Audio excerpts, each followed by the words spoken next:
Medical কাউন্সিলের কোনো কাজ নেই? কিভাবে রাজ্যের সরকারি এবং বেসরকারি মেডিসিন ব্যবসা চলছে কোনো খোঁজ রাখেন? কিভাবে রোজ হাজার হাজার লোক নিঃস্ব হয়ে ইস্টার্ন বাইপাসের পাশে বসেছে? কেন কোনো খবর আপনারা জানেনই না? হতে পারে না, কারণ আপনাদের আশীর্বাদে এই লুট চলে। সরকারি স্বাস্থ্য ব্যবস্থা বাধ্য করে মানুষকে ইস্টার্ন বাইপাসের পাশে কসাইখানাগুলিতে যেতে, যেখানে শুধু যে রোগীর পরিবারের উপর অত্যাচার চলে তা নয়, প্রত্যেক সিনিয়র ডাক্তারের উপর অত্যাচার চালায় হাসপাতাল ম্যানেজমেন্ট। সিনিয়র ডাক্তারদের কথা না শুনে একের পর এক টেস্টে, আইসিইউ ইত্যাদি চালিয়ে লক্ষ লক্ষ টাকা চলছে সাধারণ মানুষের। গ্রাম থেকে আসা মানুষ কলকাতায় হোটেলে থাকতে নিঃস্ব হয়ে যাচ্ছে রোজ। সারা রাজ্যে কোথাও রাস্তায় দুর্ঘটনা হলে চিকিৎসায় মাত্র একটা হাসপাতাল আছে, সেটা মুখ্যমন্ত্রীর বাড়ির পাশে।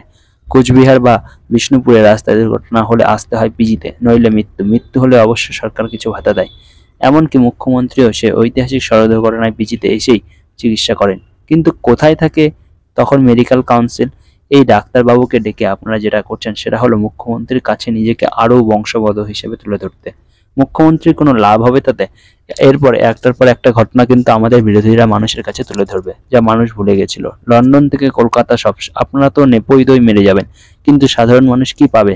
এমনকি যাদের তেল মারছেন তিনি এই ঘটনায় কি পাবে? আপনাদের কাজ কি? গ্রামের হাসপাতালের ডাক্তাররা 3 দিন ডিউটি করে বাকি দিন কলকাতা শিলিগুড়ি পালায়। কোনো ব্যবস্থা নিয়েছেন? বিনা কোয়ালিফিকেশনে বহু ডাক্তার প্রমোশন নিয়ে স্বাস্থ্য দপ্তরে ঘুরে বেড়ায়। কি করছেন আপনারা? ডাক্তারি ছাত্রীদের তৃণমূলপন্থী ডাক্তাররা মুজরো নাচাতে বাধ্য করে সন্দেশখালির মতো। কোথায় থাকেন তখন আপনারা? শুধু তোলাবাজি আর কাটমানি। আপনাদের সঙ্গে অনুব্রত বা শাহজাহানের পার্থক্য কোথায়? এরপরে জামানা পাল্টালে আবার নতুন দলে ঢুকবেন কিছুদিন অপেক্ষা করে, যেমনটি 2021-এ করেছেন। তবে এইবার সেটা কিন্তু হবে না। উত্তর